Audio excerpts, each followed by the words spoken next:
Racing to the 2020 Breeders' Cup, and this time you've got questions, I've got answers, or at least I think I do, on some of the big questions surrounding this year's Breeders' Cup, and that's how you've got to attack some of these Breeders' Cup races. I think too many people think that some of the outcomes that happen next weekend on Friday and Saturday were kind of predetermined, and a lot of times what happens is you get too dependent on outcome-based decision making, and these are the big questions that I'm looking at as I start to handicap and as we get the fields announced on Monday and Tuesday.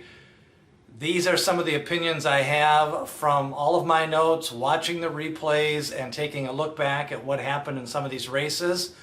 Remember, hit subscribe and ring that bell for notifications. Tiz the Law. Now, Authentic beat him on the square in the Kentucky Derby, but I think Tiz the Law was all out to win the Travers Stakes, and I think that was a big ask to have him come back on 4 weeks and try to win back-to-back mile-and-a-quarter races.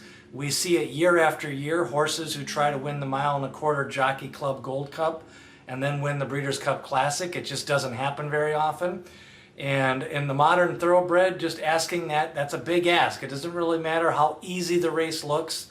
And I think he also had some sore feet with the glue-on shoes. So I think Tiz the Law is going to be much more primed for a huge effort. And I think he can get the mile-and-a-quarter, and I think he's going to sit a good trip.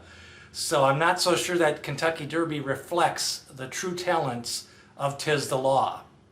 Bob Baffert, the recent allegations and the notoriety surrounding that barn, I don't want anything to do with any of his horses. I don't want anything to do with Improbable. I don't want anything to do with Maximum Security. I don't want anything to do with Authentic, although I do think Authentic is a good horse. We'll talk more about him in a little bit.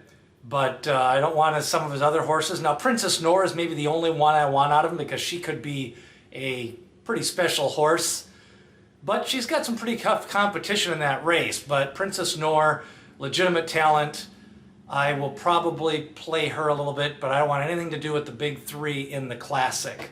Vekoma, he's my favorite horse. You bring the paddle, he'll bring the canoe. But you know, it's a long layoff. It's a big ask. I think the sprint is the right spot for him. I think he's one of the fastest horses I've seen in the last 20 years. This horse has huge engine, what he's doing with that paddle foot, and that basically doing this with just a big tank. All heart on this guy. But it's still a big ask, and as the old racetrack axiom says, better a short price than a long face, and I'm not so sure I want the long face and a short price if Vekoma were to lose. So will I use him? Yes, but I will use other horses as well, and I really got to take a look at that sprint race because my gut instinct is Vekoma's the best horse, but the best horse doesn't always win.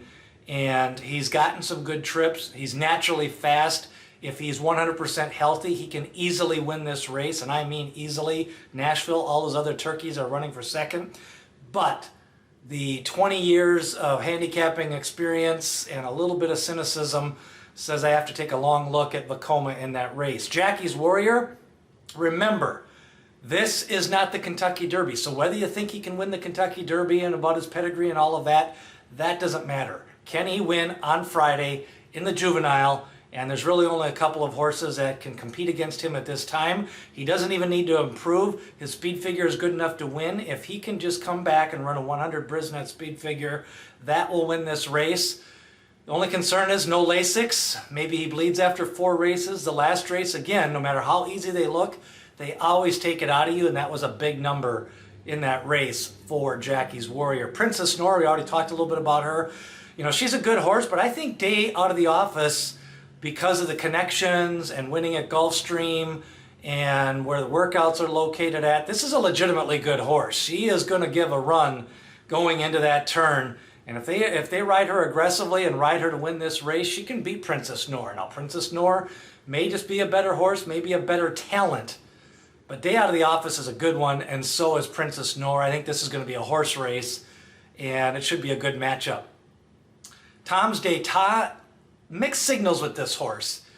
His Stephen Foster was a huge effort, but he kind of regressed off that, coming back too quickly, I think, in the Whitney. Now, he did break slow in the Whitney. He did run against the track race flow and the track bias that day.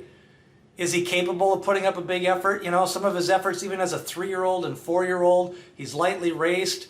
I've always had concerns about him getting 10 furlongs, but, you know, he's got some grit. You know, he came and got him in the Clark. He came and got him in Oaklawn, got him probable in that race. He seems to be working well, and Al Stall, y'all, he can train horses a little bit.